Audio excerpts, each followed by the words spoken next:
Hello, my lovely lock minions, and those of you that are new to my channel. My name is Umfan. I'm a teacher, dancer, and hair guru for locks. And in this channel, we are going to explore interlocking and identify the pros and cons of that method. So if you are interested, stay tuned and continue watching. But please don't forget to thumbs up, subscribe, and hit the notification bell. Duh. And one more thing, return back to my channel, Locs, for you to love. Now we're gonna get straight into the video. We want to explore the method of interlocking and how the pros and the cons towards choosing that as an option to upkeep your locks or maintain lock maintenance is a very important discussion to have, especially when you're just starting your locks. So you want to figure out, do I want to do comb coils, 2-strand twist, braid out, or a braid, I said braid out, start off with a braid or a box braid or interlock. The choice is yours, but the best thing to do is do research and ask questions and figure out what works for your hair, your lifestyle, and is best in your interest. So let's start with the pros. One of the many advantages to interlocking is it's very secure. You don't have to worry about your locks unraveling, coming out. It maintains that intention to lock. By weaving your hair in and out through the root, it supports the strength of the lock. This can be very beneficial to those that have fine and very fragile hair, and this method is like the go-to method. For example, myself, my hair looks thick, but it's very fine. So the interlocking method works well with my hair to maintain the root and the integrity of the lock, and it doesn't unravel. When I tried the comb coil method, my hair unraveled so easily, and I was like, what's going on? And then with that, in the beginning of my lock journey, when I decided to start my locks, within a month or 2 or 3, I think, when you're ready to wash your locks for the first time, I only had about this much that locked. And because I'm so active, I would sweat out the comb coil. So interlocking was the way to go for me personally, but it may be different for you. Another pro of interlocking is the versatility that it provides for your hair if you decide to choose that method. With that technique, you have the ability to venture into freeform, to venture into updos, braids, and etc. to style and manipulate your hair in some kind of way. Versus if you were to use the comb coil, you would have to wait for your hair to set before you start doing those things. But it does not take away from what you can also do if you choose a different method. It's just my opinion and an option if you are interested in looking into doing that method. Now, you want to keep in mind, if that method is done too tight, it could cause strain on the hair and the scalp, which can lead to other issues in the future and in the present. So you want to be mindful of what you do with that method and any method. Too much of anything can be an issue for your hair and your scalp. So not only that, locks are also known for creating traction alopecia.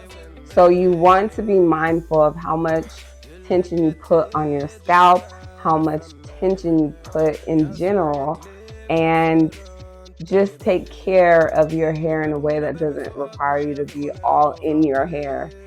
Therefore, that's why it's very crucial to make sure that you do your research, you reach out to people who have locks, you reach out to a loctician, and do the things necessary to get the resource and understanding of how to take care of your hair. And if you don't feel like you have enough knowledge or confidence to do your hair on your own, then go to a stylist that specifically works with locks and figure out what is best for your hair, your upkeep, and your lock maintenance. However, it is important to consider the cons of anything that you do. Most things that we do in life have pros and cons.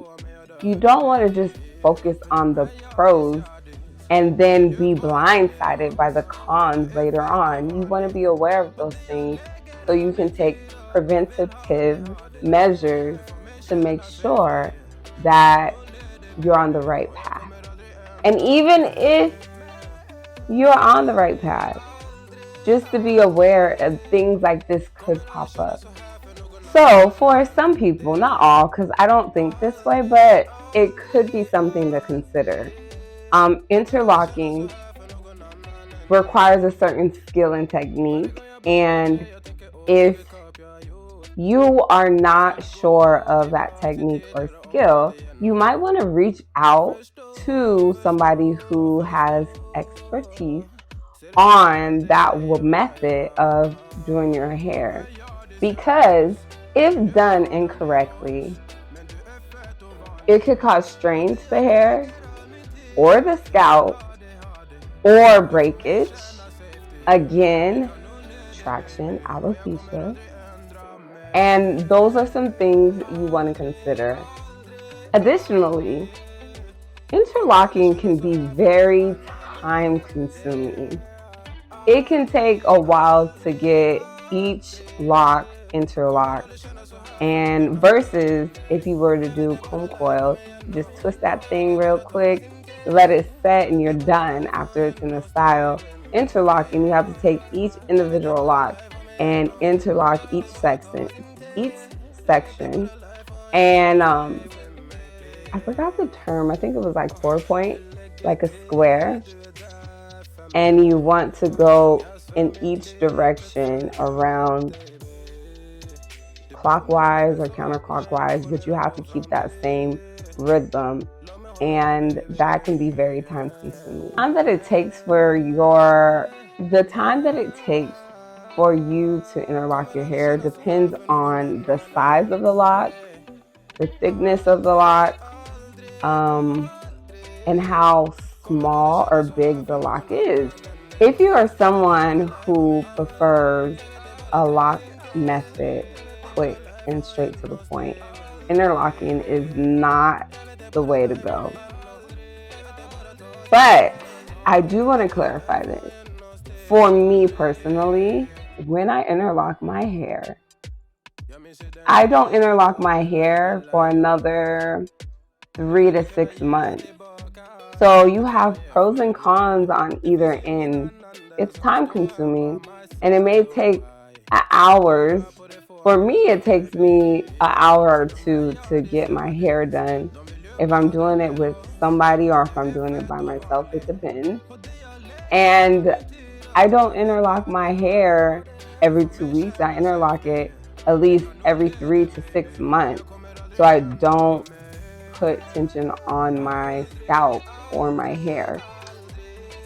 So I wanted to create this video because I had a lot of people in my comments telling me that interlocking my hair is not a great idea. They're gonna pop off, and your hair is gonna break, all these things. And yeah, that could be true, but it also could be true on the other side as well. It depends on how you take care of your hair. And in the meantime, I had to think to myself, I'm like, how long have I had my locks? I'm like, 4 years, and interlocking has not caused any issues. Of course, I had some locks that were thinning. Of course, I had some locks that broke off, or I had some locks that I had to cut. But I think that just goes with the journey of things. For the most part, I feel like my hair is very healthy.